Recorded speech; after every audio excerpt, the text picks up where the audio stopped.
Once again, stepping back into the foundation. Setting foot into the elevator, and we're already on like the fucking...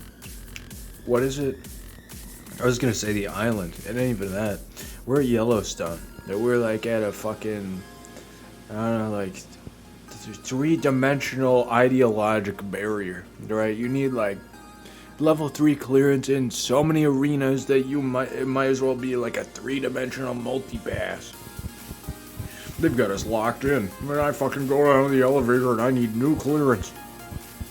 Anyway, this ain't even that game. It's just a great gif.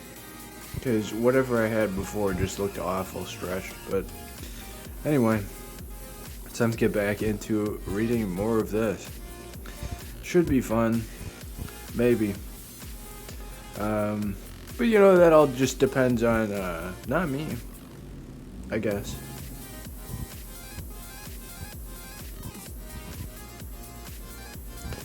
So, I'm gonna do my thing, and I'm just gonna fucking read.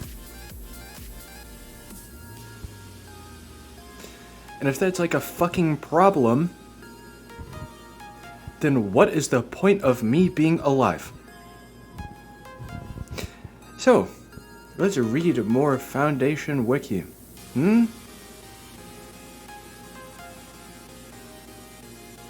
Let's enjoy this. So usually I check out a brand new article by just randomizing it. Here's the main page. Let's check out a brand new article, shall we? Alright, here it is. The end. The fucking end? The very last article. So something tells me this interlinks to like several different things, but I have no clue. I have no idea. So, enough of this. Electro House, whatever the fuck it is. Let's get back into my tracks, because, you know, it's a lot easier to copyright something that somebody else made, like, recently, I guess. Video game music's different. Anyway, don't even fucking question mark what I said. If you're watching, like, you don't gotta worry about it. Alright, the end, I guess? The end. Why is it named this? I was just like skirting over this, and it doesn't even like it really look like this feels like the end of something else. And I don't even know what I'm reading right now. Okay. The end. What's this all about?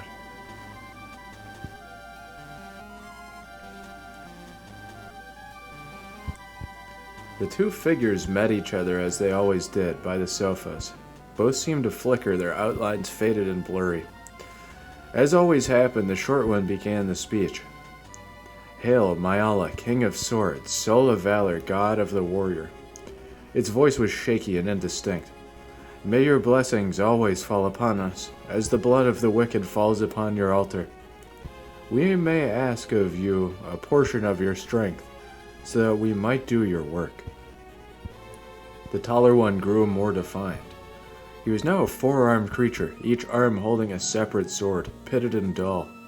5 pairs of eyes, which had once been filled with burning fury, were now all half closed. He gave a weary smile through a dull-tusked mouth, each of his arms raised in salute to his partner. Hail, Alik, mistress of luck, fickle hand of fate, goddess of tricks. We beseech you upon this day to look favorably upon us. Stay the hand of your wrath from our heads, letting it fall instead to our enemies. For this we offer you the first coin made in the game of chance. The shorter one gave a sigh as she felt herself tighten into existence. Her silken finery was frayed, its once vibrant colors having long since faded into pale imitations. She laughed as she adjusted her tarnished crown. "Do they still have games of chance?" she asked, her voice now clearer. Myla sighed. "I don't think so. There's not much left in the way of chance anymore. I think they just measure out the variables and give or take money. If it makes you feel better, the closest I've felt to a war was 2 children slapping each other the other day." Elite gave a snort of laughter. "Still, that's better than that cat. I don't think there's been anything for at least a century. Where is it anyway?" Milo was quiet, her 10 eyes... 10?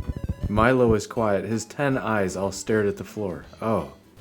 Yeah, now it's just you and me, I suppose. I suppose so." Ellipses. How long do you think we can keep this up? Just the 2 of us? I don't think it'll even work with only 2. Well, for what it's worth, you were always one of my favorites. Can't think of anyone else I'd rather be with at the end. The 2 dead gobs embraced one another for the last time. All around them, the library continued its business unabated. No one was sure when exactly it happened. It didn't happen as it had in the stories countless times before. There was no dragon slain, no warlord defeated, not even a demon outwitted. There was just a gradual tapering off. Eventually, it just wasn't. For too many centuries to count, science and rationality had been dual monarchs of mankind's understanding. Mankind had colonized the distant stars, charting each new world, encountering new species, none intelligent. Vast banks of statistics explain the sweep of history far better than any of the former romantic theories of great men or common folk. The nature of almost all of the physical world, down to the tiniest subatomic particle, was explained. Knowledge ran through a million worlds, dispelling ignorance, bringing the universe together in one tight-knit community. Parts of the brain associated with harmful groupthink and tribalism atrophied, and were eventually removed altogether. It had been several centuries since the introduction of a unified theory of anomalies. In the ensuing time, the theory had been refined to explain the few anomalies that had escaped its initial grasp. Tales of explorers became more prosaic, describing new potassium deposits in moon sizes.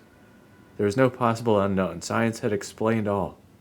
It was no longer a model of reality. It was reality, understood perfectly and without fear by every single human being.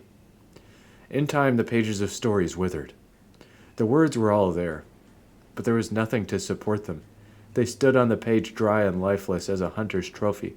Interest in pre-understanding narratives, never high to begin with, vanished almost entirely.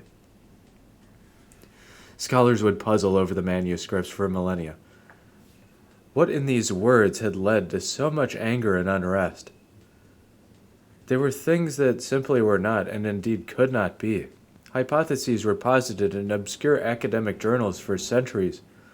Hypotheses were posited in obscure academic journals for many centuries, and many a comfortably uneventful professorship was built on the question of fear. Gilgali the tiger with lantern eyes lumbered along the aisles of the library. Its breathing grew heavy as it staggered through the vast monument to its chains. Out of its drooping mouth hung a long purple tongue. It had to find them. Had to have them believe in it. It fell on its side, making only a slight rustling sound. It tried to get up.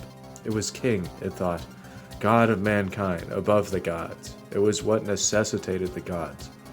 Its outline was becoming blurry now, its colors beginning to fade. But it thought the gods were dead. No, it would stand up, it thought.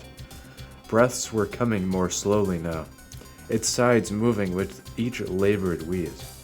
Somewhere, somehow, it would find purchase and tweak something, set off a cascade, one that would plunge the universe into an eternity of darkness. Its indistinct paws waved weakly in the air. It would. It was now just a slightly discolored pocket of air. It would. And that was that. It was gone. All around where it had once been, the library continued its business unabated. It's almost the idea of like consciousness within the universe completely ending. Okay, NYC 2013, only game in town, Tale Wanderer's Library. Okay, I guess my theory might have been just completely wrong. It looks like it's interlinked to several things. I have no idea.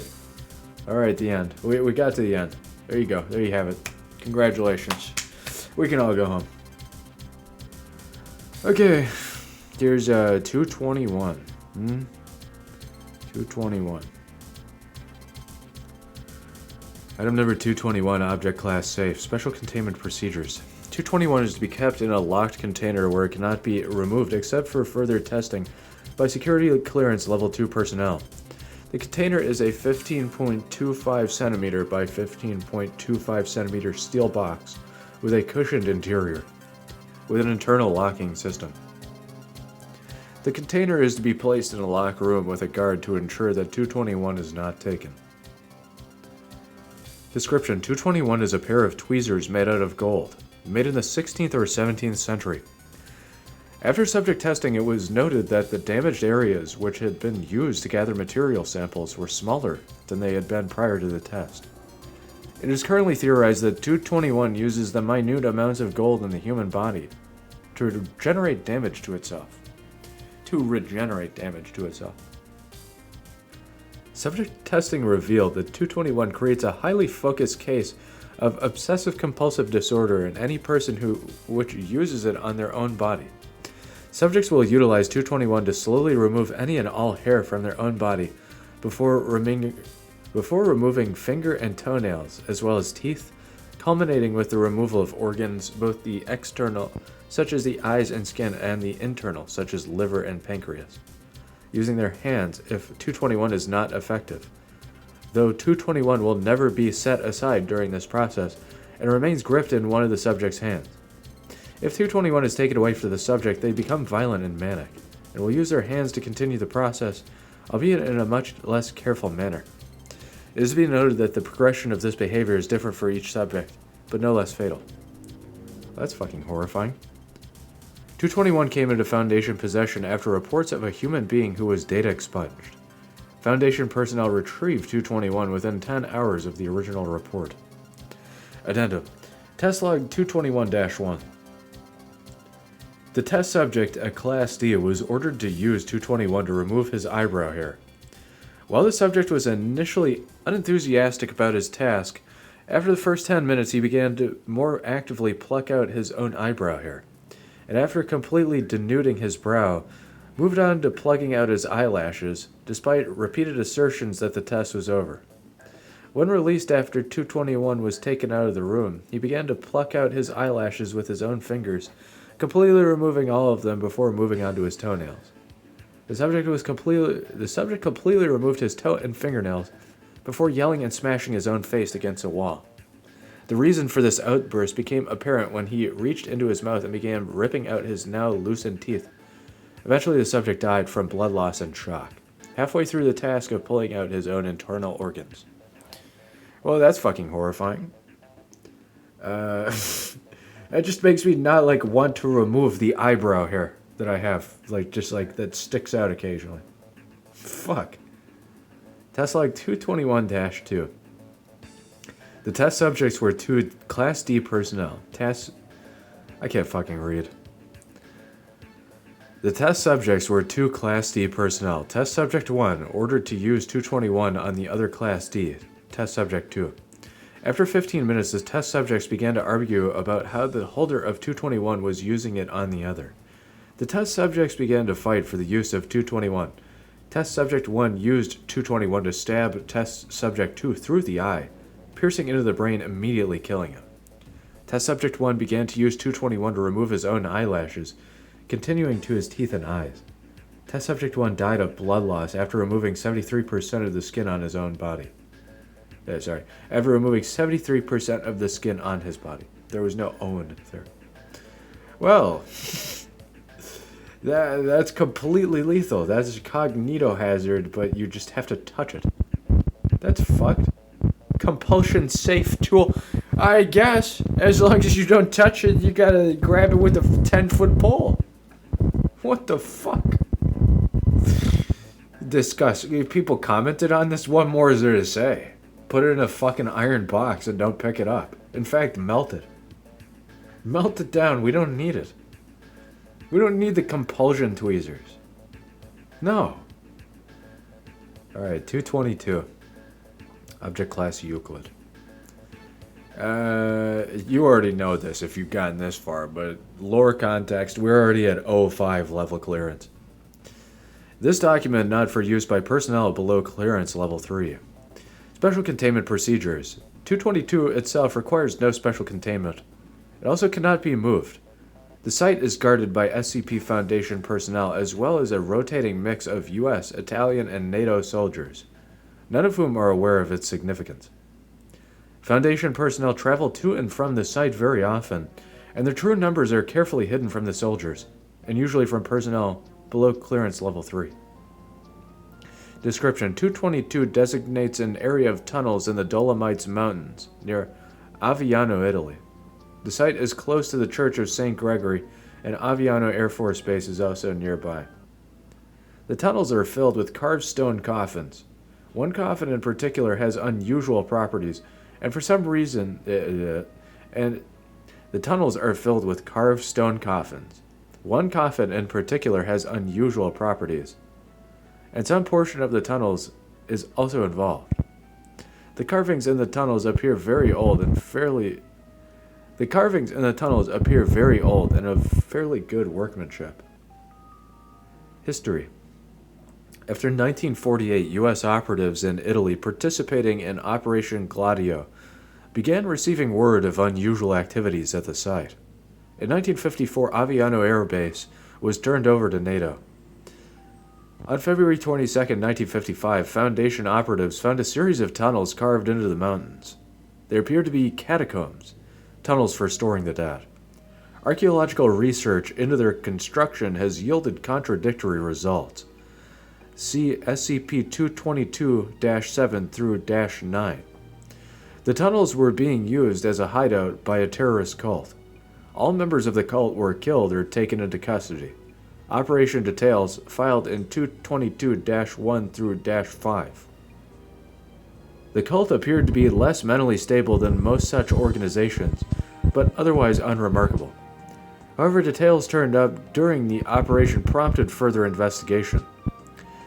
Once the nature and abilities of the site were determined, it became one of the most used and visited objects under Foundation care. Hello, welcome. Just reading some more of the Foundation Wiki. Function. As previously stated, one, and only one, coffin in the tunnels has unusual properties. See 222-6 for summation of all tests done to date and clarification of items below. If a living person is placed into the coffin and it is closed, the following sequence of events occurs. Bullet. Within 15 minutes, the occupant falls asleep. Bullet. The occupant will fall asleep under any circumstances, such as but not limited to being in the middle of a claustrophobic fit or being given amounts of caffeine and amphetamines close to causing an overdose. Bullet. The occupant sleeps for 1 to 2 hours. Bullet. Opening the coffin during this time usually results in the death of the occupant and no further results. Bullet. The occupant wakes up feeling well rested. Bullet. The occupant will not fall asleep until the coffin is open again. The possibility of sleep deprivation research has been advanced, but not yet implemented. Bullet. Within 24 hours, a person will be found within the tunnels who is a duplicate or clone of the occupant. Bullet. No attempts to find the origin of the clone within the tunnels, however, have been successful. The clone invariably finds its way to the coffin, though it usually appears to be wandering aimlessly. The video is completed and I hate it. I am just more confused that you spent so much time and effort on content that I was involved in. Like, why? I'm gonna screech laughing at it anyway, probably. Why do you hate it? Clones created by the coffin appear in all physical respects to be identical to their originals, though dressed in tattered rags of unknown origin. Man-made objects are not duplicated. The cloning process is not recommended for occupants with tooth fillings or pacemakers. Clones appear to possess the same lifespan and medical conditions as their originals. The replacement machine. The most unusual aspect of a clone is its mind. Clones appear to be victims of global retrograde amnesia. Languages are retained along with most physical skills. While clones cannot remember any people or events, they appear to retain their ethical beliefs and loyalties, and that can usually be quickly re-indoctrinated into Foundation personnel. Security procedures must be retained, but combat and weapon skills are preserved. Some clones demonstrate retention of computer and interrogation skills as well. Many Foundation personnel have been cloned with 222, providing a loyal workforce for Foundation initiatives. It is one of our most obviously useful items. That's both creepy and awesome. The replacement machine. What I see with this is that regardless of its intention, whether it's good, bad, or just neutral, whatever the fuck it is, I think the retrograde amnesia part, whether the clone can't copy that or it's just like for convenience sake or whatever, it makes sense. Certain facets are just like personality and some of it's just like that's your data of your body. Yeah, man, like raise me up in 50 different timelines and I'm probably still going to be a computer scientist. I'm still probably going to program.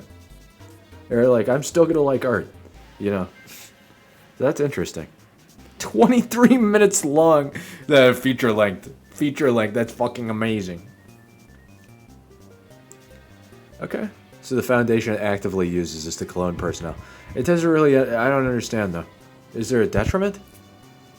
Addendum document SCP-12.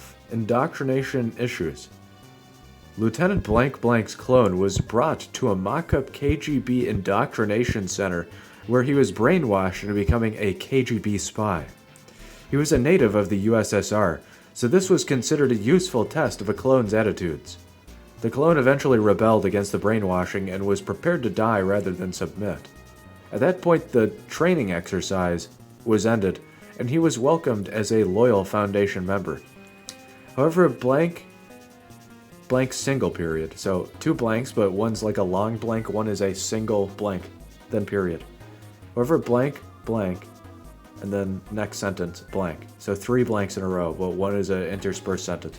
However, Blank's clone was given a standard indoctrination, but it rebelled and proclaimed allegiance to an Afghan terrorist group. It was terminated, and questioning of the original blank revealed that the beliefs had been accurately copied. The middle period is just a single initial. I didn't really catch that at first. Okay, the addendum document was not really edited properly or something, I see.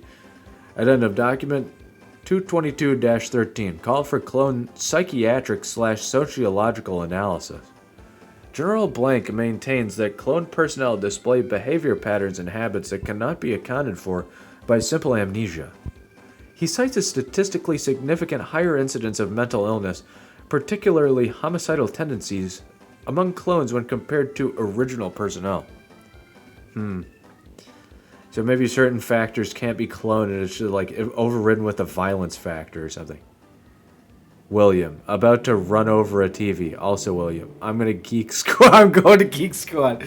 William has no rationality left in his mind, okay? I'm sure it's all just a joke, but if it ain't, still, despite seeing like the fan mail, if it's still not a joke, William is like a mastermind. I'm going to Geek Squad, Mom, as he runs the TV over that he's going to bring to Geek Squad. Yeah. Based. I think me just going nuclear over that series of videos probably helped anyway, so thank you. I hope you enjoyed, like, watching. Addendum document 222-14 second generation clones. Clones may themselves be cloned, though records show this has only been performed twice. The second generation clones were observed to have marked mental differences. Both were resistant to indoctrination, and Foundation psychiatrists returned a diagnosis of antisocial personality disorder. However, intelligence and mental ability were measured at equal to or greater than the original clones, or even the originals. Further investigation is warranted. So it's kind of like the boiling down effect. What do you want from like the clone? Clone decks. This is fucking Pokemon? No. This is the same thing as like the great houses in Foundation. You make enough copies of everybody and it's just like the great seeds. Everybody else is just like a fucking far off copy. Nth generational copy of like the great originals. So really, yeah. Okay. Just copy everyone on planet Earth, 7 billion. And make like, 100 billion quadrillion others. They're just varying other factors of the same person. Addendum document number 222-15 clone decks. Blank has called for an effort to catalog all clones in Foundation employ, and the verification of the locations of each of them, as there appear to be consistent reports that the Foundation has more personnel than is recorded. Addendum document number 222-17 clone approval orders. By order of 05-2, all cloning activities must be recorded with a work order and must be approved by non-clone personnel of at least clearance 4. Okay. So 05 has come down and said, clearance 4 grade handles this. That's pretty smart, but I don't know. Have we cloned 05 already? Addendum document number 222-21 clone visual identification. As a result of the nearly successful site double blank takeover attempt by the clone of General Blank, wherein data expunged, All current and future clones are to be tattooed on the forehead and back of both hands with a simple C. This should negate the possibility of a clone impersonating its original for nefarious purposes. That is utterly fucking awful. That's horrifying. Artifact Euclid Geological Location Sleep. That's fucking freaky. We gotta tattoo our clones? Ugh. 2 hours to upload this skull. Oh my god. I look forward to watching it, because I already enjoyed the content to begin with. It'll probably be funny like a rewatching, but with all of the context. 223, Object Class Euclid. Special Containment Procedures. 223 is kept in a locked containment vault in Site-19. If the 2 photos missing from 223 are recovered, they should be stored in 2 separate specially prepared vaults at Site-17. Any personnel who see any anomalies appear anywhere in 223 must be reassigned to another project immediately. Such personnel must be kept under observation for mental instability, including tri-weekly examination by a site psychiatrist, and are advised to minimize their exposure to photographs of any kind. Why does this one seem familiar? Description: 223 is a photo album, capable of holding 30 photos, bound like a small hardcover book.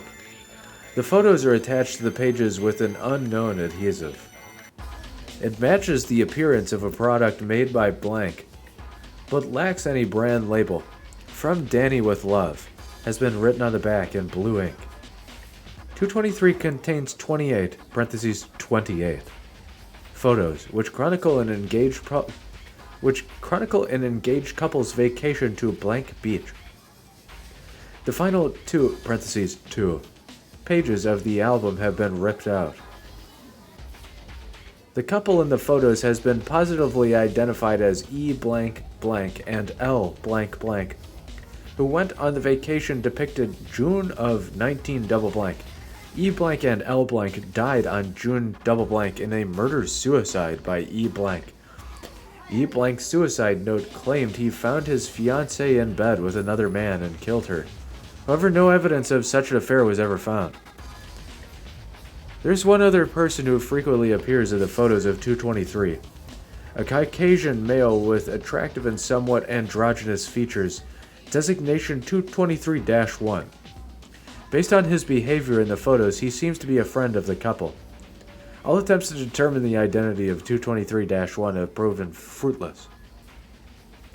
223-1 does not appear in photos and recorded footage of 223, although careful comparative analysis of the photos and data expunged. Occasionally, persons reading 223 will see the likeness of their romantic interest in one or more of 223's photos, replacing an incidental bystander.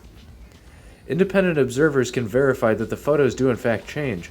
However, these anomalies are always discovered by the individual they most concern. 223 seems to target readers who are in a stable, happy romantic relationship with these anomalies.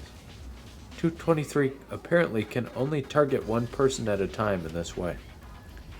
If the discoverer of the anomaly, hereafter the target, continues to read 223, their perceptions of the album's contents will change radically. While any other reader continues to see the original photos, the target will see an album of photos of their romantic partner interacting with an androgynous but attractive member of the target's sex. The target invariably reacts with jealousy and suspicion, and if allowed will search for the final 2 pages, believing that the contents will prove whether or not the target's partner is cheating. The effects of 223 on a given target wear off completely within 1 week, unless the target is exposed to new photos or 223.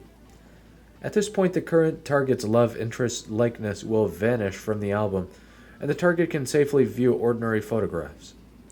A former target attempting to view 223's photographs will see redacted.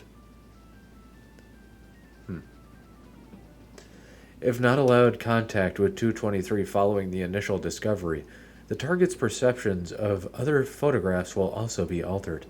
The nature of these alterations varies depending on the content of the photos, but the majority involve the inclusion of a humanoid similar to 223-1. Pictures including both the target and the target's romantic partner seem to be the most psychologically damaging to view. Exposure to a sufficiently large number of photographs seems to cause a brainwashing effect on the target, creating a strong delusion of great danger that can only be resolved by returning the missing photos to 223. This appears to be caused by a long succession of subliminal signals and traumatizing images rather than by any actual psychic influence. Well, that's fucked. It's like, the sugar pill, right? But it's fucking mind control. That's awful. Psychological sugar pill. Psych Report 223-6, Dr. Morris, double blank, 19 double blank interview log. Examiner, please be seated. How long has it been since your first exposure? Morris, about a week? Yeah, that's right, 7 days. It's all kind of blurred. Examiner, how do you feel? Morris, sort of paranoid, edgy, like he's watching me from somewhere, somehow. Any update on the missing photos? Examiner, who do you mean by he? Morris, the man we called 223-1 from the photos. He is...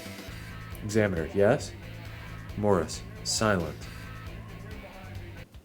Examiner, have you been exposed to any photos since your last visit?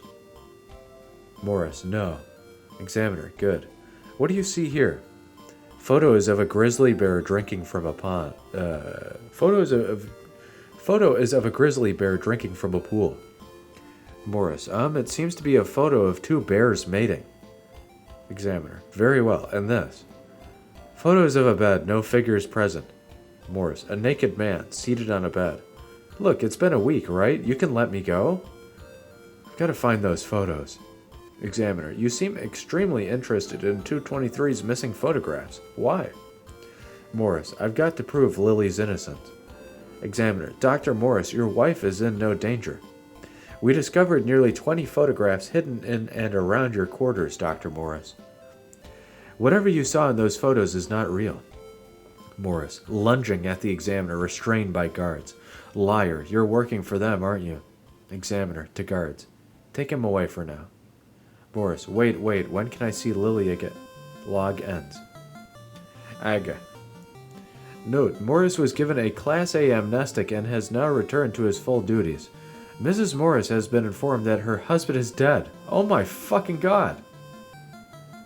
No contact allowed. If she ever cheats again, it might he might remember. Why would we bother giving him further amnestics or promote him? Well, this shit's gonna go haywire if we send him back. He's fucking dead. Addendum 223-1. Further analysis of E. Blank's autopsy report indicates that several of the wounds found on his body could not have been self-inflicted. Therefore, suicide has been ruled out as a cause of death. There is no evidence of anyone other than E. Blank entering or leaving the scene of the crime for at least 24 hours before and after his death, although redacted one of the walls. Huh? Okay. Cognitohazard, document, Euclid, mind-affecting, photographic, visual? Okay. Mind-affecting. Are there any images for this session, I wonder? We'll see. 224, item number 224, object class Euclid. Special containment procedures, item number 220, I misread. Item SCP-224 is to be stored in a soundproof enclosure with acoustic destructive interference nodes. Okay. Nodes must be replaced on a weekly basis by remote means, due to the erratic nature of 224's effect. Non-Class D personnel are not to enter the enclosure.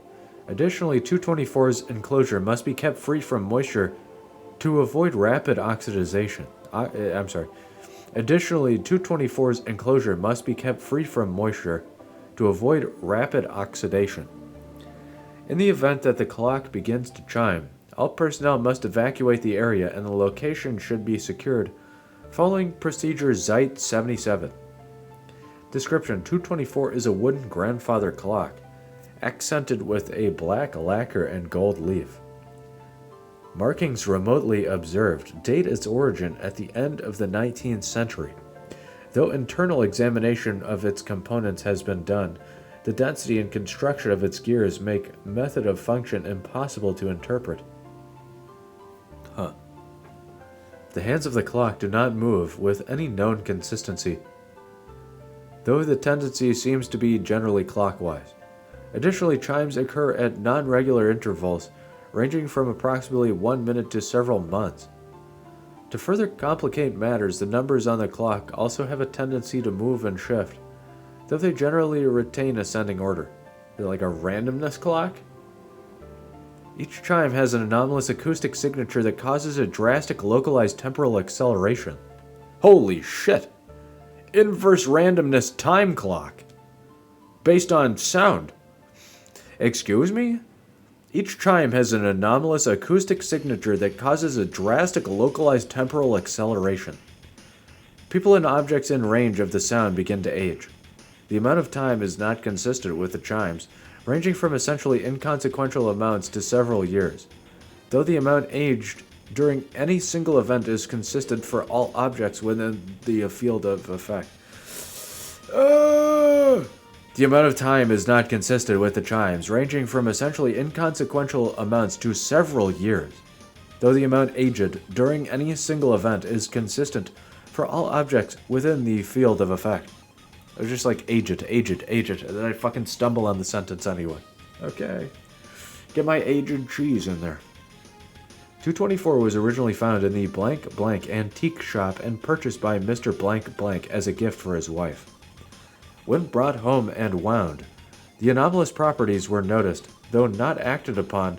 Both apparently considered the object broken. Their bodies were discovered in their collapsed house 2 days later, aged significantly. Foundation personnel monitoring Blank took interest, and 224 was subsequently recovered. Agents Blank and Blank were unfortunately lost following exposure during transportation. I salute them. Brave journey. Their mission was not for nothing.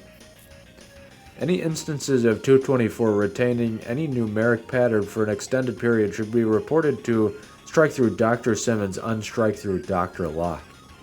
Failure to do so will result in suspension and possible demotion. Addendum 224 Cataloged Incidents. Due to repeated errors on the part of the maintenance crews working on containment for 224, Dr. Simmons insisted that the following report be spread among the on-site work crews to fully stress the importance of 224's containment. After its circulation, it was added to the primary case file for historical purposes. Today, I had the pleasure of informing Agent Blank that he is to be given retirement pay and is free to leave active duty as of this evening. It was not initially approved by Director Blank until I explained the circumstances. Agent Blank, who is the father of Alice Blank and husband of Marilee Blank, was walking past the 224 containment facility on Friday, March 17th, 1980 single blank. He was He was reporting to his supervisor's office to deliver the final report on SCP triple blank, which he was instrumental in helping acquire. Because 224's effect is so unpredictable, he had no way of knowing that the object had activated until the acoustic dampening equipment failed, leading to the collapse of the wall. This time, Agent Blank was exposed to 7 iterations of 224's effect. Holy fuck. The first one saw him age into his mid-30s. Those of you who have seen the video are aware that this wasn't a drastic change. However, by the second exposure, he was now well into his 40s. There was significant graying of hair. By the third iteration, he was balding, and we estimate his age reached into the early 60s. By the fourth, his skin had noticeably wrinkled, with liver spots appearing in several places. By the sixth iteration, Agent Blank collapsed due to a broken hip, fracturing several ribs in his left arm. It was at this time that he lost control of his bowels and bladder. When the 7th iteration ended, containment had to be manually re-established. At this time, Agent Blank is estimated to be over 100 years old. As a note, Agent Blank volunteered for termination and examination of 224's effect. As a note, Agent Blank volunteered for termination and examination of 224's effects. Should the retirement pay he was now technically entitled to be rewarded to his family. I heartily thank Director Blank and Agent Blank for giving us this opportunity to study 224's effect. I hope you will remember in the future that while some SCPs kill immediately, others do not. Others leave lingering effects that have ramifications for the people and the families of the people who are subjected to them. Dr. Rasmussen was down the hall from Agent Blank.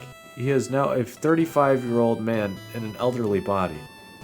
Assistant Researcher Jessup, who was pregnant when she was exposed in the same incident, died when her child was forced through her abdomen. Her son is a 40-year-old man with the mind of an infant. Dr. Quinn's undiagnosed case of bladder cancer consumed his entire abdomen in a minute. Dr. Quinn's undiagnosed case of bladder cancer consumed his entire abdomen in a matter of moments. Please keep these incidents in mind before failing to replace the, quote, perfectly fine, unquote, acoustic nodes in the containment enclosure. Dr. J. Simmons, Head of Containment 224. Acoustic Artifact Euclid Mechanical Rewrite Temporal. Yeah, that's like not even like a fucking government contract bullshit. That's like, hey, you just showed us 7 iterations of this thing and also turned to age 100 instantly, basically. In the span of like 1 minute. Here's like all this back pay that you're owed. He's like, just shoot me. Just shoot me.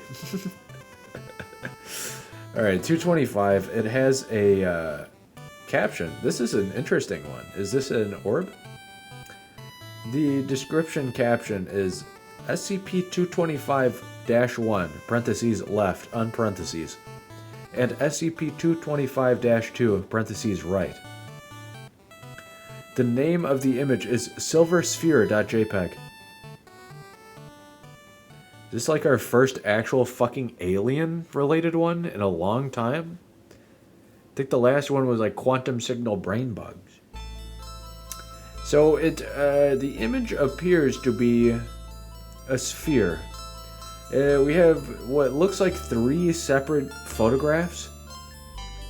The one on the left is a long rectangle from top to bottom, meaning that the rectangle extends in a column rather than a row.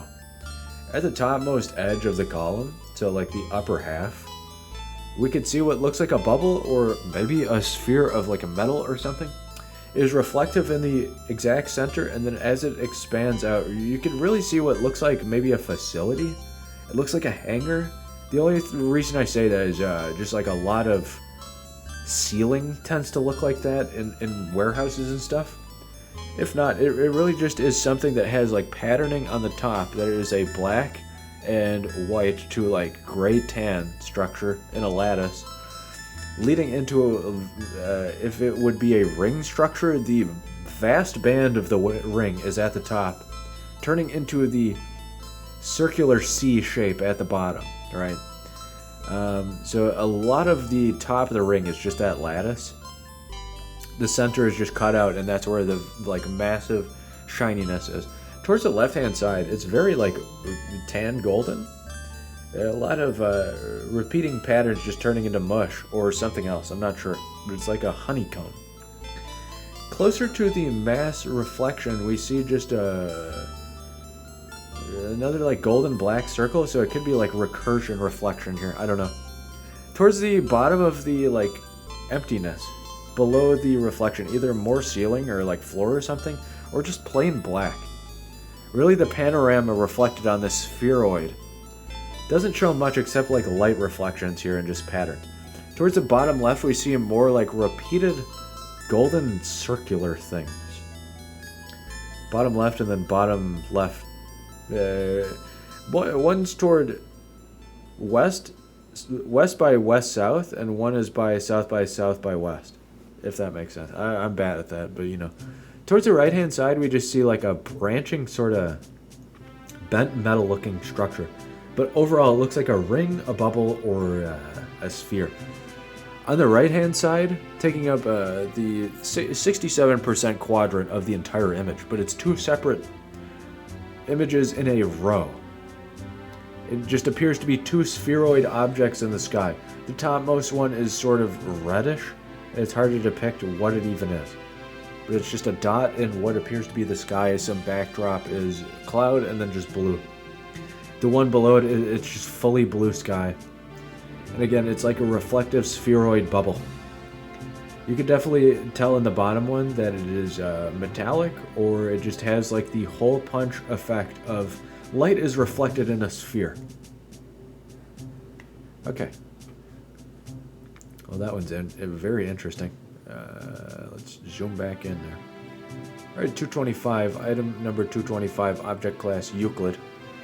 Special Containment Procedures 225-1 is contained at Site 65 for study and experimentation. No guards are necessary for the object itself, as theft is impossible and the object is harmless for the moment. Ongoing tests are to be made to find a way to eliminate 225-1, or at least find a way to move it from its position in a controllable fashion. 225-2 is as yet uncontainable and should be monitored as best as possible as it travels, with constant updates as to its current position, speed, and trajectory, along with projections as to its estimated position for the next 50 years. Wow, okay. Very mobile, super mobile. As of this writing, 225 poses no immediate threat. However, in the event that a collision course with 225-1 is detected, 225 is to be immediately upgraded to Keter, and every effort must be made to find a way to alter 225-1 or 225-2 from their courses. All Foundation resources are to be made available for this objective should a collision ever become probable. Planetary evacuation plans are to be drawn up as a precaution, as are revised containment procedures for Keter-level items whose containment being compromised by data expunged would not also result in the item's imminent destruction. So this thing's important as fuck. Description 225-1 and 225-2 are shiny gray metallic spheres of unknown origin and composition, each with a diameter of 0.681 meters. 225-1 appears stable and motionless, but is in fact moving in a geosynchronous path above Earth at the exact speed of Earth's rotation, maintaining its relative position at all times. Gravity, magnetism, and all other forces tested have had no effect upon it. It maintains position approximately 7.3 meters above the surface. No amount of force brought to bear on it in any direction has any effect upon its position. All tools and weaponry tested have no effect upon it physically. 225-2 follows a path around the Sun that is nearly synchronous with Earth's. I can't fucking read. 225-2 follows a path around the Sun that is nearly synchronous with Earth's. It does not orbit Earth. Earth rotates under it, giving it the illusory appearance of traveling around the Earth at velocities usually ranging from 1,600 to 2,000 kilometers per hour, depending on its current relative altitude. It does not technically orbit the Sun either. It appears to be moving under its own power via unknown means. Its course has not been entirely predictable. Somewhere in between. Differences between 225-2's path and Earth's orbit move the planet closer to or further away from 225-2, within a surprisingly small level of variance to date. Since it was first observed in quadruple blank, it has never reached a relative altitude of less than 10 kilometers, generally staying between double blank kilometers to quadruple blank kilometers above the surface, though it has moved as far away as data expunged, resulting in a temporary loss of contact in quadruple blank, contact re-established in quadruple blank after the blank lunar impact incident. Huh? Similarly to 225-1, no force or weaponry brought to bear upon it has had any effect, though testing on it is significantly more difficult, time-consuming, and resource-intensive due to the variation in its relative position. Okay. Just expensive confirmation of the same thing on both sides, huh? Addendum. To summarize, no effort to move or damage 225-1 has any effect, and no effort to stop or damage 224... Addendum. To summarize, no effort to move or damage 225-1 has any effect, and no effort to stop or damage 225-2 has any effect. 225-2 destructively travels through any object in its path without pause and or pushes it out of its way, regardless of that object's composition. 225-1 is unaffected by any amount of force brought to bear on it in any direction. While individually each object is not as of yet of any major concern, there are cataclysmic implications should the two objects collide.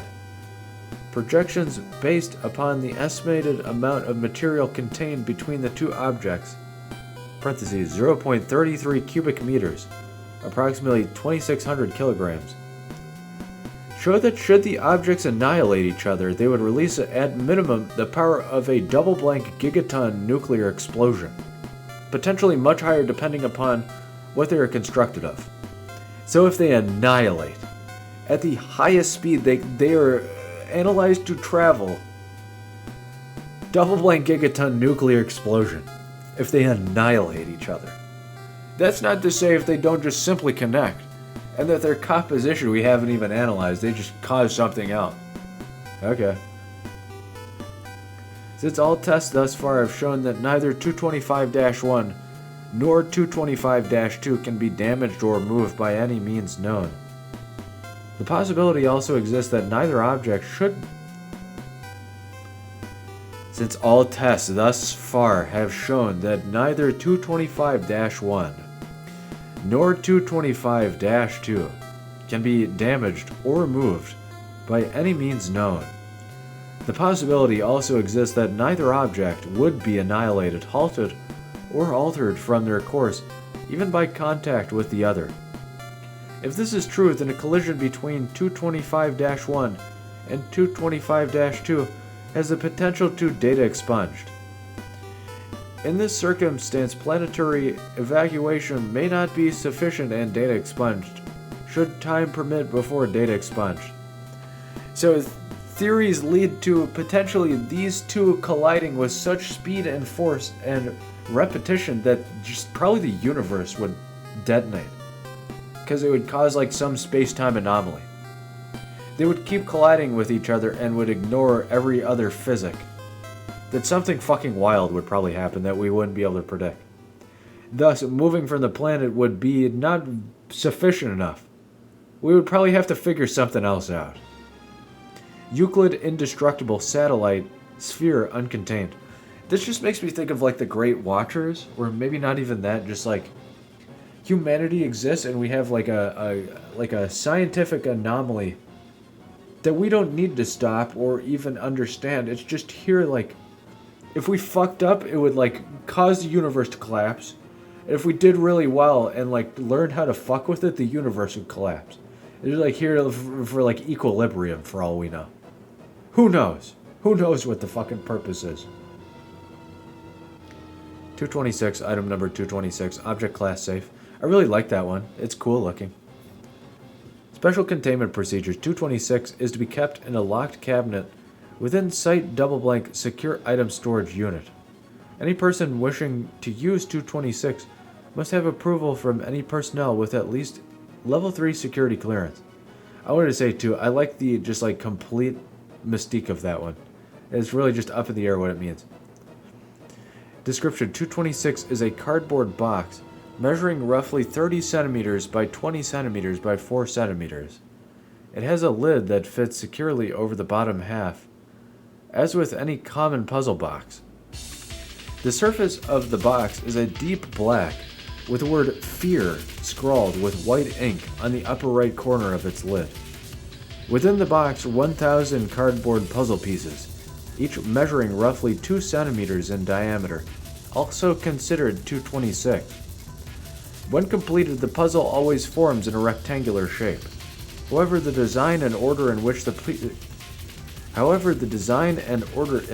pieces fit together change with use. 226 aligns itself with whoever initially opens the box. When opened, the pieces change design, and the completed image will show what has been discovered to be the greatest fear of the person who it is aligned to. The image on the pieces do not change after the box has been opened. Recorded images on 226 are as follows. Bullet. A bloated corpse sinking underwater. Bullet. A set of gallows with several nooses attached. Bullet. A person screaming, with hundreds of small spiders crawling out of his mouth. Bullet. A darkened window with a mutilated hand scraping across it. Bullet. SCP-682, which just literally links to SCP-682. Bullet. A human figure completely covered in various insects, such as bees or centipedes. Bullet. The cross-section of a coffin buried in dirt with a person inside slamming her fist on the inside of the lid. No lie. The first one's pretty visceral, but out of all of them, the one that brings me the most fear is 682. We can't do anything about it. All of the other ones, I'm like, we could probably, I don't know, I'm a coffin. I'm in a coffin. I'm screaming in a coffin. That's just Kill Bill. 682, we can't do anything about it. There's no solution. That's horrifying. Hey, Snowbrawler, welcome back. Oh my dog. You just missed these spheres that protect or maybe kill our universe. We don't know. We can't do anything about it. When completed and taken back apart, the lid of 662. When completed and taken back apart, the lid of 226's box will fly through the air and secure itself back on the lower half. The puzzle pieces will disappear, presumably returning back into the box. 226 will then become unaligned and align itself with the next person to open the box. Additional notes. 226 was first discovered by now defunct Mobile Task Force blank-12 on double blank 19 double blank. At the time, the task force was investigating reports of a possible SCP in a series of tunnels underneath a church in the city of Data Expunged. Due to an equipment malfunction, MTF-12 had lost communication with the surface and was stranded within the tunnels until repairs were made. The task force discovered 226 on a wooden table within a stone room, surrounded by several chairs. Believing it to be a simple puzzle, MTF-12 decided to open 226 to pass the time. When completed, 226 depicted the exact scene of MTF-12 sitting at the table working on a puzzle. However, Agent T blank appeared to be viciously stabbing several other members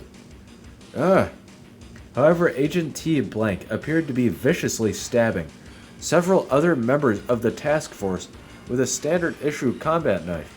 The puzzle was taken apart, transporting back to its box. Repairs were soon made, and MTF-12 returned to the surface. Note: regrettably, an accident en route to the surface caused the death of Agent T blank.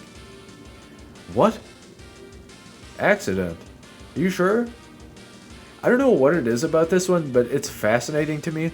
First of all, my first reaction before even reading the bullet-pointed list was, I want to do this. What's my greatest fear? Because I'm not even sure. Let me see. Let me put the puzzle together and I'll find out. And at least I'll know. I'll put it back. But then I read the bullet points, I'm like, it's 682. Right there, it's 682. That one. I don't know. I'm not sure. My guy saw himself assembling the puzzle in the room and getting stabbed. Who knows what it could lead to? But the most common ones are this. And I'm like, me points at that one right there. That's it. That's it. Autonomous, metamorphic, safe, telepathic toy. I guess. Safe is arguably incorrect. Because did that agent just die? Because they were worried that the Foundation would take it back to where they found it, they would be tasked with reassembling it, and then they would be stabbed to death. Is that what happened? Who knows? It's like paradoxical, so who knows? Hey, just popped in to say hi. I love your streams. I appreciate that. Hey, glad to see you saying hi. We're just reading some Foundation Wiki stuff. Blank, lol. Yeah, at some point, the U.S. government's gonna come in, and they're gonna classify all of this. I'll be reading it again in the future. Once a classification update comes through, and it'll just be blank. Yeah, if this is all real, I'm arguing from the perspective of it could just be 50% fiction and 50% real. But I'd like to take just, Occam's razor and whatever other things in the mix. I don't put all my eggs in one basket. So it could be all fake, it could be all real, I don't care. Actually, I do care, but ultimately at the end of the day, my viewpoint is that it could be anywhere on the spectrum of thing, right? If it's all real, if it's all real, and we didn't classify any of it except for certain people. It's too late. If I'm narrating it, dude, when I was 14, I was reading this shit on 4chan. This has been around for a while. If I read it, then Anyway, 227. Item number 227, Object Class Safe, Special Containment Procedures. 227 is to be kept in a climate-controlled room at a temperature of 21 to 24 degrees Celsius and humidity no higher than 10%. Anyone touching the object is required to wear surgical gloves. A supply of these is to be kept with 227 at all times. Food, drink, cigarettes, or any other sources of contamination are not allowed inside the containment area. Loose clothing, hair, or other adornment is not recommended. Only personnel with level 3 clearance or higher are allowed to access 227, although lower-ranking staff are allowed to use the object while under supervision. If 227 needs to be transported to another location, it should be sealed in an insulated airtight container filled with an inert gas. Yeah, I just want to say thank you to everybody that's here right now, whether you're on YouTube or Twitch or whatever. I appreciate all of you. Thanks for letting me share this with you. Description: 227 is a bronze... Excuse me. Please don't tell me it's beryllium bronze. Beryllium bronze is everywhere. And I remember reading a science article that had a military level investment in it, right? It was a military contract. And it had something to do with green bronze. Yup. There's another one. If it's real. Oh, if it's real. Evidence has been here for a while. Okay. Description: 227 is a bronze clockwork device measuring 10 centimeters by 16 centimeters by 26 centimeters and weighing 5 kilograms. I already see Antikythera mechanism. This one's going to be wild. 227 is somewhat similar in appearance to reconstructions of the Antikythera mechanism, an incomplete and heavily corroded Greek artifact thought to date from approximately 100 BCE. Unlike that artifact, 227 was found intact and apparently fully functional. This is partly because 227 was found on land at blank blank instead of at the bottom of the Mediterranean, but the lack of significant damage is remarkable. Preliminary testing of 227 shows that it may have some ability to repair itself over time. Further testing is pending approval from O5 level staff. I think I've read this one. Did I accidentally randomize to this one at one point? Blank. 227 has one major dial with 3 hands on the front face. This dial has several concentric rings. Vroom. 227 has one major dial with 3 hands on the front face. This dial has several concentric rings which rotate independently. The rear face has 2 major dials with 2 hands each. These dials are surrounded by a spiral groove, through which some of the internal gearing is visible. A number of smaller dials are arranged around the rest of the object. The total number of these minor dials visible at once varies when the object is in use, as does the number of hands on each dial. There are 3 small cranks on the right side of 227. Turning any of these sets the moving parts of 227 into action. The top crank causes the most rapid change. Some of the smaller hands have been observed moving at speeds over quadruple blank RPM. Holy shit. Extended use of the top crank causes 227 to heat up significantly. Personnel are advised to use caution when turning the top crank to avoid damaging 227 or injuring themselves. The middle and bottom crank are used for medium and fine adjustments, respectively. The object is covered in a large number of inscriptions. The majority of these are in Attic Greek. However, some are in various writing systems that have yet to be deciphered. These include Linear A, Cretan hieroglyphs, and 1 or more unknown languages. The translatable text is essentially a manual of operation for 227, with the exception of one passage which states data expunged. The full significance of this passage is under investigation. Early indications are that 227 is an incredibly accurate astronomical computer. Symbols corresponding to the sun, moon, and planets are prominently placed on the front major dial, along with many other symbols of unknown meaning. The rear major dials have markings consistent with several ancient calendar systems. These include the Kalippic, Metonic, Saros, and Sothic cycles. There are also at least 2 more previously unknown calendar systems present. This is like a terraforming computer. Probably like one of I'm sure the redacted stuff was either like religious or scientific or untranslatable or who knows, right? It's like all of the other things that just don't make any sense, but when you connect all the dots, it might anyway. Who knows? I say religious because everybody on like the UAP subreddits are freaking out. They're like, is it religion? Is it science? Is it fucking this, that, and the other? I don't know. Who knows? We gotta all piece together. Measure, analyze, protect. Addendum 227-01. Further study has revealed that 227 is able to compute the locations of bodies that were only recently discovered by modern astronomers. Astronomers, Brent. Addendum 227-01.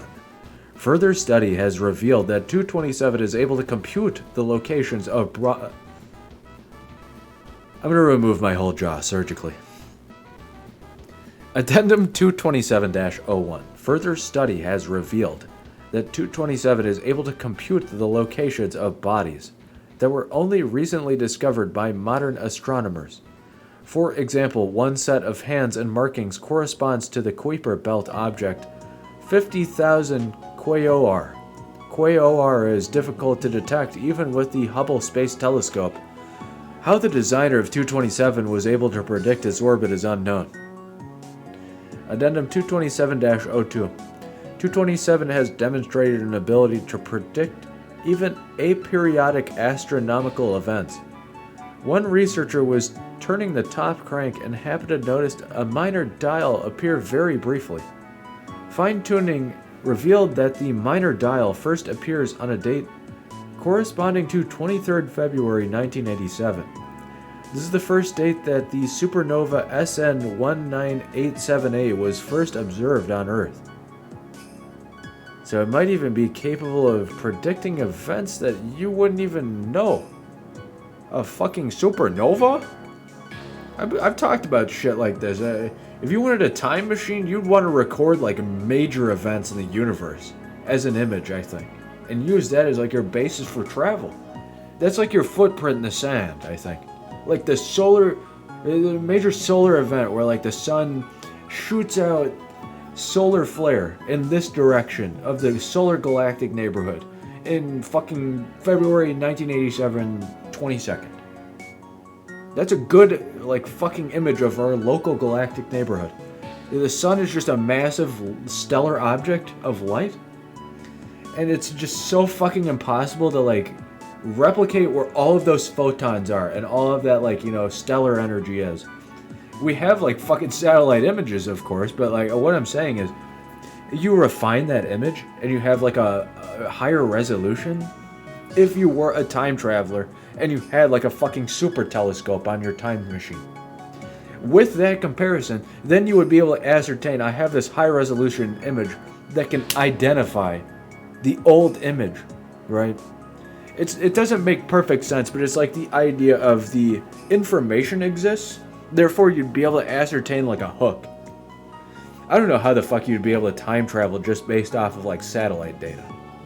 I'm saying like if you had a 3-dimensional image of the sun, it would give you like a fucking, Google reverse image search of your universe computer. But that's like such high level math bullshit, it doesn't even make sense, right? It's just like related to what I'm reading here. Kuiper Belt, what does that mean? That's like on the outskirts of our local galactic neighborhood. So if you're like, what the fuck does that mean? It's just like outside beyond Pluto. Although it's way, way, way bigger than just that. Addendum 227-02. No, I already read that. Addendum 227-03. Advancing 227 past the date corresponding to double blank, triple blank. What? Triple blank. That's gotta be a fucking error. Addendum 227-03. Advancing 227 past the date corresponding to double blank, triple blank, 2000 quadruple I'm fucking stupid. Addendum 227-03. Advancing 227 past the date corresponding to double blank, triple blank, 2000 triple blank is not possible. A force up to 100 N applied to the bottom crank is unable to A force of up to 100 N applied to the bottom crank is unable to produce any movement past this date.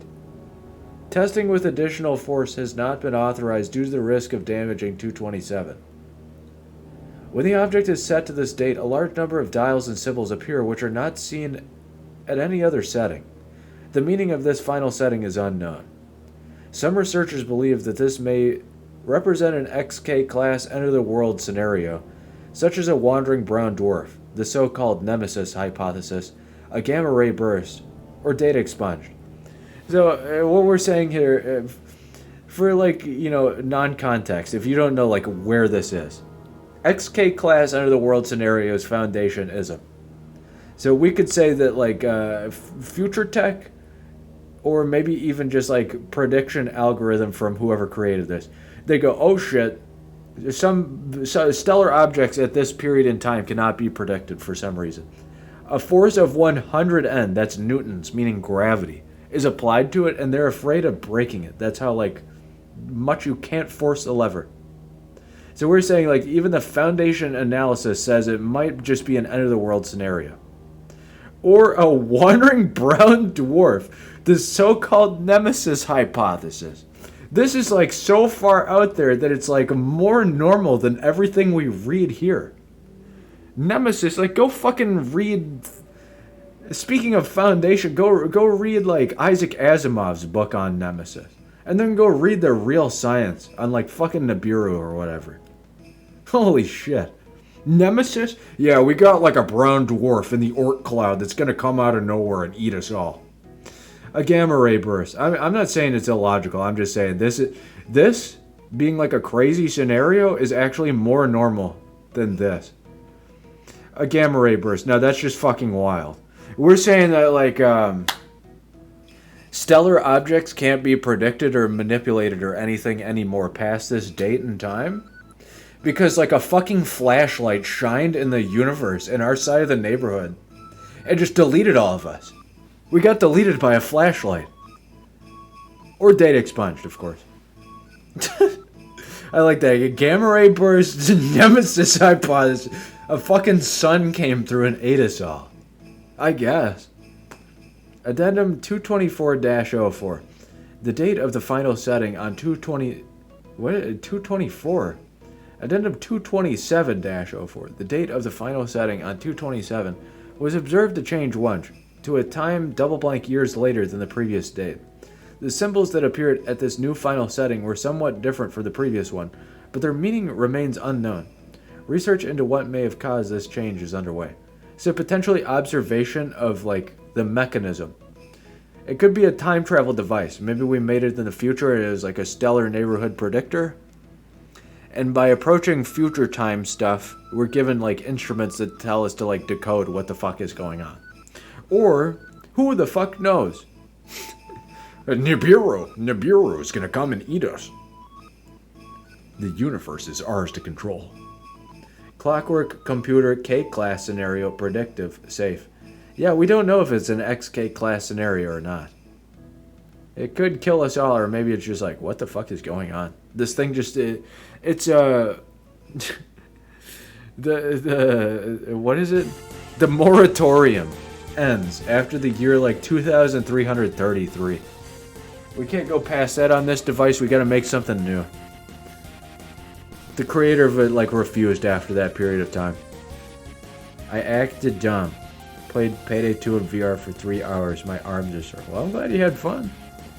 You're jealous they live so much further into the future.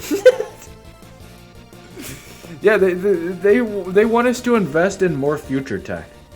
They sent us back, like, a preview, but if we want more, we need to go to the future and, like, pay them money or something. 228, item number 228, object class safe. Special containment procedures 228 will be used to conduct experimental psychiatric testing at Site-23. 228 is to be kept under glass in Observation Room 113 ADC at Site-23. Access to Observation Room 113 ADC will require either Level 4 authorization or a signed notification from Medical Director Light. Dr. Light?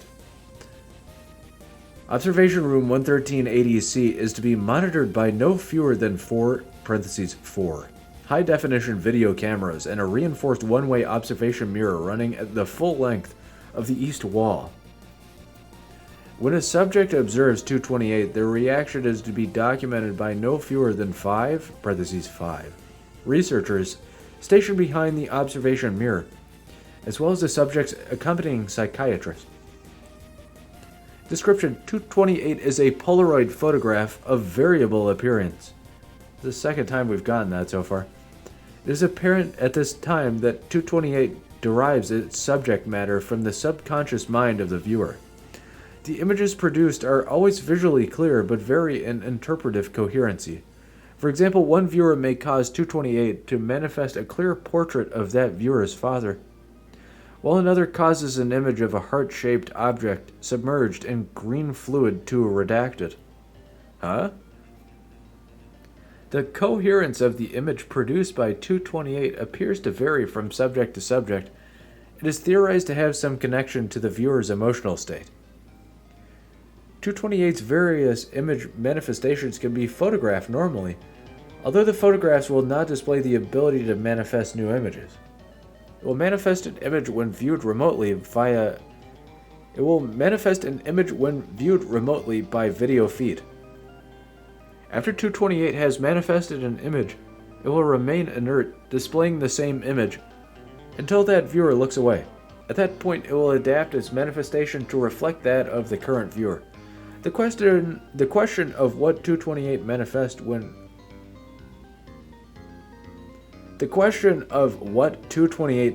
when unobserved is moot. 228 will be used to assist members of the psychiatric staff at Site-23. During psychoanalysis, the patient hereafter, referred to as the subject, will be asked leading questions and instructed to look at 228. Once the manifestation has been recorded, the subject will be instructed to look away. At no point should the interviewer view 228 before the subject, as this will corrupt the record and potentially skew psychoanalysis of the subject. Addendum: as of double blank, quadruple blank, no personnel who have previously been exposed to a visual mimetic agent is authorized for exposure to 228 due to the possibility of subsequent data expunged. Holy shit! I expected this one to end with, like, research data, and we went, this thing is pretty interesting, but by the way, don't put any memes in here, you'll, like, fucking break the universe. Holy fuck. You can't just end it like that. We got mimetic photos that we could record the memes. And it's like, we're using it for psychiatric treatment? But if you put like the fucking mimetic kill agent in there, like you fucking saw that once and you put an agent that's seen that once in there, it's gonna get into the photo and spread like wildfire through the fucking cameras. What? Holy shit. Okay. This is just a good example of one that has limitless potential, but it's just like very, very low level. Observational, photographic, safe, telepathic, visual. Hey, look at that, it has 393 ratings too. Just a great example of like how short it is, but how much potential it has. What the fuck? Thinking of a brown dwarf star, but then that parentheses part just makes it funny. Gamma ray burst, like fucking the whole universe ending. The dwarves from Skyrim, they came back. They're rampaging through the universe. Okay, 229, Object Class Euclid. Special containment procedures. No electrical devices of any kind are allowed inside or within 30 meters of the containment area. Any and all personnel entering the containment area are to be clad in lead-lined clothing and helmets. Anything found to be infested by 229 is to be immediately incinerated, and the resulting ash and debris contained and disposed of under Protocol XJR-99. Containment area is to be composed of a hollow cube of 18 centimeter thick granite, 8 meters on a side, with a single door and airlock. These are to operate with no electrical components, and those components are to be made of wood or stone whenever possible. Any organism infested with 229 is to be immediately incinerated. Any items or staff exiting the containment area must be scanned and cleared by site security. Not a literal fantasy dwarf. Fucking bought a Polaroid photo album and the shit broke within like 5 minutes of me getting it. Oh my god. I think that's part of the reason why I didn't like those old like Pokemon, Yu-Gi-Oh, Magic the Gathering, whatever card collecting folder things. I had a few, but literally my favorite one, and all of them in fact, but my favorite one too, they all would just fall apart. The best one was held together with so much tape, because it was the best one. All the others literally broke and I was like, fuck it. I'm sick of it. After that, I just put all the important cards in sleeves and the rest of them went in a box. Like, into a literal card box. Not like a fucking cardboard box. That'd be awful if I just threw them in a box and let them get folded up and, like, wet. Just toss them around, get all bent and shit. No, unfortunately, all my Yu-Gi-Oh! And Pokemon cards are gone forever now. Description: 229 appears to be a mass of wires and cables. Superficially, they appear to be raw copper wire, insulated Ethernet cable, phone cable, power lines, and many other forms of electrical cable. The current mass weighs 94 kilograms at last measurement. 229 is tentatively identified as a form of silicon-based life. 229 is a highly invasive parasite, attacking anything carrying even a low electrical current. 229 will grow several centimeters every hour and form connectors to attach to electrical power sources, wall socket plugs, USB connectors, etc. 229 will also splice itself into power lines and existing wires if no connection is available. 229 appears to feed off electricity. 229 appears to go dormant when not in the presence of an electrical source. Any electrical current entering within 30 meters, no matter how small, will immediately cause 229 to grow in the direction of the electricity. Questions regarding the possible intelligence and sensory organs of 229 are still under investigation.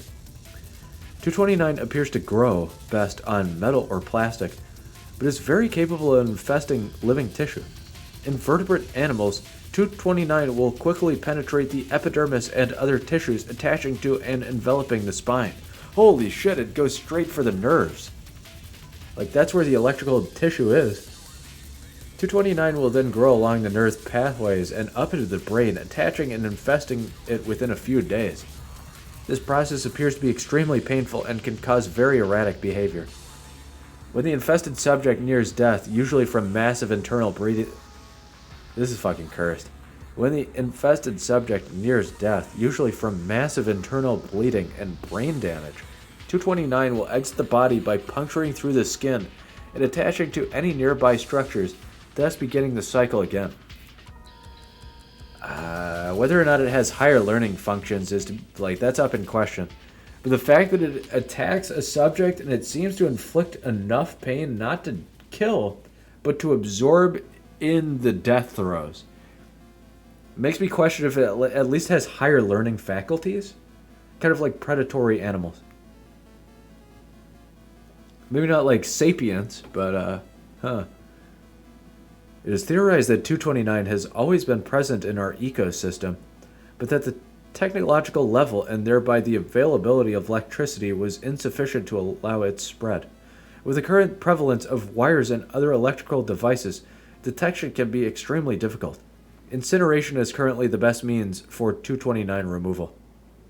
Addendum: at this time, cross-experimentation between 229 and 217 is allowed only with O5 approval. We link back to this? What was this about?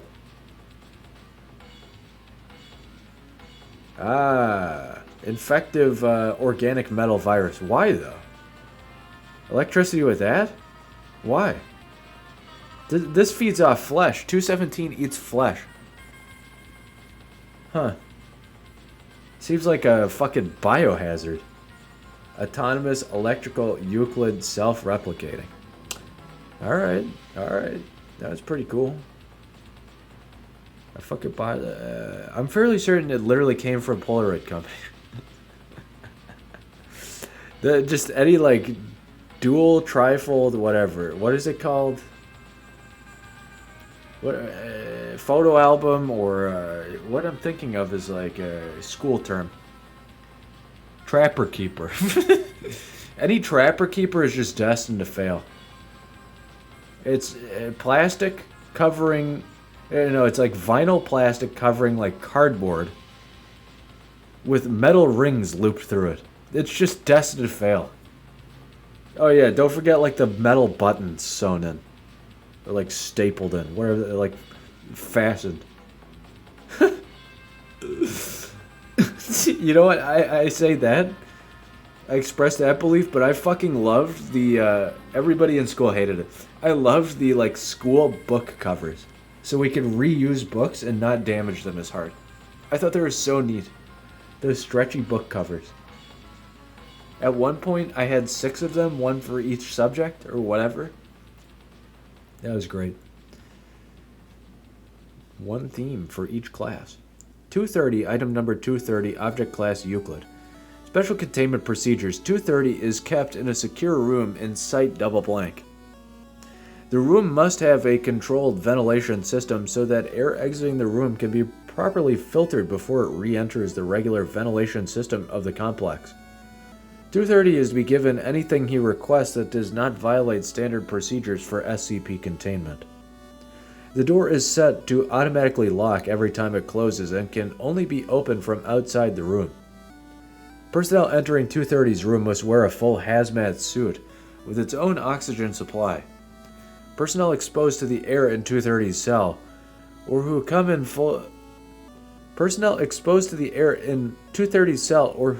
physical contact with 230, or any of 230's bodily fluids, must be contained and held for observation for no less than 1 month.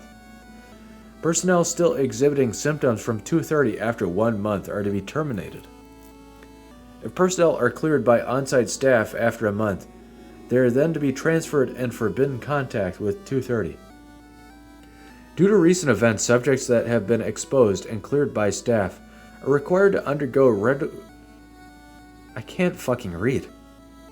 Due to recent events, subjects that have been exposed and cleared by staff are required to undergo regular psychological exams. If upon exam the personnel exhibits any of the traits shown in document 230-4436B, the personnel is to be terminated. Note: subject has made several escape attempts utilizing personnel exposed to 230. This represents a low threat due to the fact that exposed personnel are usually impaired. However, personnel will become violent in order to stay in 230's.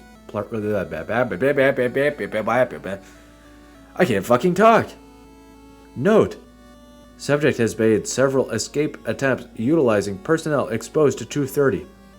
This represents a low threat, due to the fact that exposed personnel are usually impaired. However, personnel will usually become violent in order to stay in 230's presence. One fucking word will just send me off the rails, because I can't read. And I'm not just gonna read the sentence like a bubbling fucking idiot. Description: 230 is a male Caucasian, with a lean build and a gaunt appearance. 230 is 185 centimeters, parentheses 6 foot 1 inch tall. 68.04 kilograms, parentheses 150 pounds. It appears to be in his early 30s. He wears bright clothing and prefers the colors pink and yellow. 230 is a very cheerful individual who appears to be incapable of negative emotions.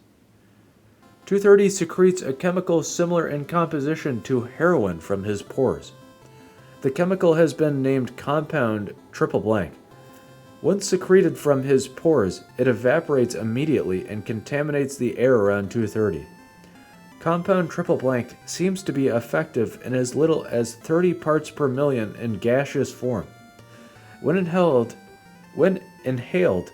compound triple blank causes extreme euphoria in subjects. Analysis on Class D personnel under the effects of 230 indicated that they had dopamine levels greater than 5 times of what Analysis on Class D personnel under the effects of 230 indicated they had dopamine levels greater than 5 times of what is expected during sexual climax. Subjects express impairment similar to the effects of heroin. I can't fucking read. I can't fucking read. I can't fucking read. Do I just stumble over my tongue for 500 years? My fucking god. Subjects express impairments similar to the effects of heroin. Subjects become willing to comply with any request 230 makes provided it does not involve leaving 230's presence. It's just fucking stupid. Obviously I'm tired, but it's like every single time I will have a moment where I have to read a paragraph fucking 90 times. I'm sick of it. I'm stupid as hell. God damn. Compound triple blank is present in all of 230's bodily fluids. Exposure is possible even by contact with 230's skin. Exposure to the compound will result in immediate addiction. Withdrawal symptoms are extreme and have a 30% mortality rate. Symptoms include loss of appetite. See, I can't fucking talk. Symptoms include loss of appetite, tremors, panic, vomiting, diarrhea, irritability, dementia, insanity, blindness, and hemorrhaging. Those symptoms vary from subject to subject. Symptoms typically last for around 2 weeks before subsiding. The symptoms appear to be determined by how much of compound triple blank the subject is exposed to. Subjects that ingest any of 230's bodily fluid, i.e. saliva, blood, etc., have a mortality rate from withdrawal of 100%. 230 was found in an apartment in blank, with 20 people acting as his servants. 230 seemed to be actively attempting to limit the number of people he exposed. Several bodies of exposed persons were found on the premises. When questioned about them, 230 replied, "Things were getting crowded, so I had to ask a few of them to stop breathing." "You're impaired," he says. 230 appears to be under the effects of compound triple blank, but doesn't seem to be impaired by it in any way. Attempts to alter 230's mood have proven ineffective. Use of various drugs known to cause depression only resulted in 230 producing more of compound triple blank and thus were ineffective. 230 is a very friendly individual who will candidly engage in conversation with any personnel. 230 is unaware of how or when he began secreting compound triple blank. When questioned about his past, 230 replied,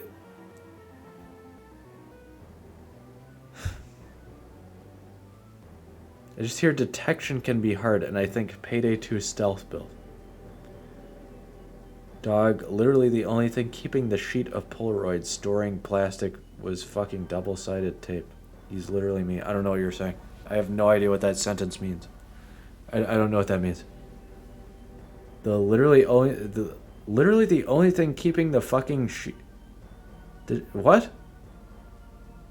The only thing keeping the sheet of Polaroid storing plastic was double-sided. I don't know what that means. I have no clue what you're saying. I think I'm just so frustrated that after a while, like whenever I'm in my meta frustration, I can't piece together like logical words. And like sentence structures make no further sense. Because I'm just like in the essence of ire. I'm in the middle of like infinite fury. And I can't piece together anything anymore. So whenever I go like, what, that's where it's coming from. I don't know what's going on at all. It's not like me questioning you. I just have no idea what's happening anymore. Because I'm so fucking angry. It's not even like a fucking like peak anger. It's just like my anger is stupidness. And whenever I'm in my stupidness, I'm fucking angry. So it's like an infinite cycle of like I'm stuck in a cave and I have no way out. And like not only that, but it's like a mountain cave. And I'm at the basement sublevel. To get out of the cave, I need to be at the peak. So I'm just going, what? Forever. My fucking god. 230 appears to be under the effects of compound triple blank, but doesn't seem to be impaired by it in any way. Attempts to alter 230's mood have proven ineffective. Use of various drugs known to cause depression only resulted in 230 producing more of compound triple blank and thus were ineffective. 230 is a very friendly individual and will candidly engage in conversation with any personnel. 230 is unaware of how or when he began secreting compound triple blank. When questioned about his past, 230 replied that he has been secreting compound triple blank as long as he can remember. 230 prefers to talk about things he considers good or gay. 230 has some psychological attachment to the word gay. When asked to describe himself, 230 used the word gay 6 times, gaiety 4 times, and the word gayest once, when 230 referred to himself as the gayest man alive. I looked this up before I tried to look up like a meme related to the ones I read. I kept seeing this, I'm like, okay, like whatever. But it really makes me wonder, so many people get up in arms about like the SCP rainbow logo. I think maybe this is like one of the starting points. Dude, people are going to be gay, straight, and anything in between. It really makes me question mark and wonder, like, you read 230 like 15 years ago or 10 years ago or whatever. And you went, no, I'm not reading any more of this. Like, anybody out there that's like, you know, really? Anyway, I saw like all of the images of 230. I'm like, okay, either this is like a joke, this is an alternate wiki page, or this is like, you know, one of the ones that people probably got upset about, and I'm just gonna be like, okay, what's this? Anyway, note by Dr. Blank. 230's preoccupation with the word gay has nothing to do with sexual orientation. 230 doesn't appear to have a sexual orientation due to a lack of interest in sex entirely. I can't fucking talk! 230 doesn't appear to have a sexual... Note by Dr. Blank. 230's preoccupation with the word gay has nothing to do with sexual orientation. 230 doesn't appear to have a sexual orientation due to a lack of interest into... I'm gonna smack myself. Note by Dr. Blank. 230's preoccupation with the word gay has nothing to do with sexual orientation. 230 doesn't appear to have a sexual orientation due to a lack of interest in sex entirely. This makes sense, seeing as 230 experiences the same amount of pleasure doing any given activity, making sex unnecessarily. Holy fuck, I'm gonna shake myself until I fucking explode. I can't even read the whole sentence. I can't even fucking read the whole sentence. What the fucking point is that we're trying to get is that he's not like fucking gay with a penis. He's gay with word. But holy fuck, can I even read a word? My god, I'm sick of myself. Note by Dr. Blank. 230's preoccupation with the word gay has nothing to do with sexual orientation. 230 doesn't appear to have a sexual orientation due to a lack in interest in sex entirely. This makes sense, seeing as 230 experiences the same amount of pleasure doing any given activity, making sex unnecessary. Holy fuck. Can I talk at all? I just want to like complete the sentence so it sounds nice for you, and now I'm like a massive fucking idiot getting angry. Because I just want it to sound nice. Fuck, I hate myself. What a nice ending to this, where I just like fucking tell you again, and like ruin the entire stream VOD. With how much like a fucking stupidity I point at myself. Because I absolutely cannot like do anything right. Addendum 230-1. Class 2 personnel researcher blank blank was accidentally exposed to compound triple blank during research. Blank blank was detained and sent to treatment for the duration of withdrawal symptoms. After 1 month, blank blank was released after being cleared by medical staff. 2 months later, blank blank was found trying to break. 2 months later, blank blank was found trying to break into 230's containment area. Blank blank reacted violently and injured several personnel before she was detained. Blank blank was terminated after examination, and precautions have been made to prevent further occurrence. See document. I can't even fucking read. I'm sick of myself. I can't even fucking read. Addendum 230-1. Class 2 personnel researcher blank blank was accidentally exposed to compound triple blank during research. Blank blank was detained and sent to treatment for the duration of withdrawal symptoms. After 1 month, blank blank was released after being cleared by medical staff. 2 months later, blank blank was found trying to break into 230's containment area. Blank blank reacted violently and injured several personnel before she was detained. Blank blank was terminated after examination, and precautions have been made to prevent further occurrence. See document 230-4436B. Document 230-4436B. Data expunged. Alive, chemical, Euclid, humanoid, mind affecting, sapient. Well, that's reading the SCP Foundation Wiki. I hope you enjoyed. I'm really sorry that you have to witness me hating myself, but I'm really fucking tired of, like, no matter how hard I try, it's just like a fucking infinite cycle of me like, I'm trying so hard, and it's just like, nope, I've broken. God, I'm so tired of it. I hope you enjoyed. It's just me. It's me. You gotta live with yourself, and I'm tired of me. So, don't worry about it. I'm just saying, hey, I hope you enjoyed, and like, try to ignore it. Because it's happening like in so many fucking VODs at this point anyway. It doesn't even fucking matter. Okay. Hey, hope you enjoyed the content, and I'll see you in the next one, okay? I'm seeing the preview for 231, and I'm already like rolling my eyes, because this its disclaimer is like worrying. We've already read some like already fucking crazy like this one, so I'm not going to be surprised if it's some fucking crazy shit. Anyway, thanks for enjoying, and that's going to do it, homies. I'll catch you in the next one, huh? Farewell for now. See ya. He's not being gay with penis, but gay with a word. I was saying like ideologically, my man's, I don't know what period he's from, like time period, right? Maybe he's like from old days, or he's from the future, just current day and age. I don't know. But I think the 230, out of all the anomalies we read tonight, I think 230's thing is that he's an ideoform, humaniform, whatever way you want to look at it.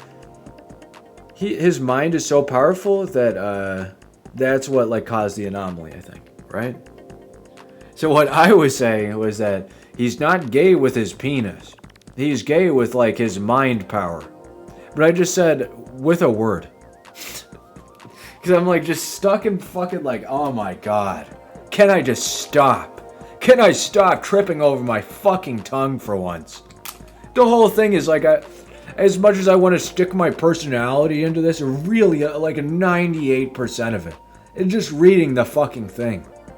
And here I am, like, 97, 96, 95% of it is reading the thing. And an additional 3% is stumbling over my tongue. 94, 93, 92. Anyway. Yeah, thanks for watching. I'll see you in the next one, alright?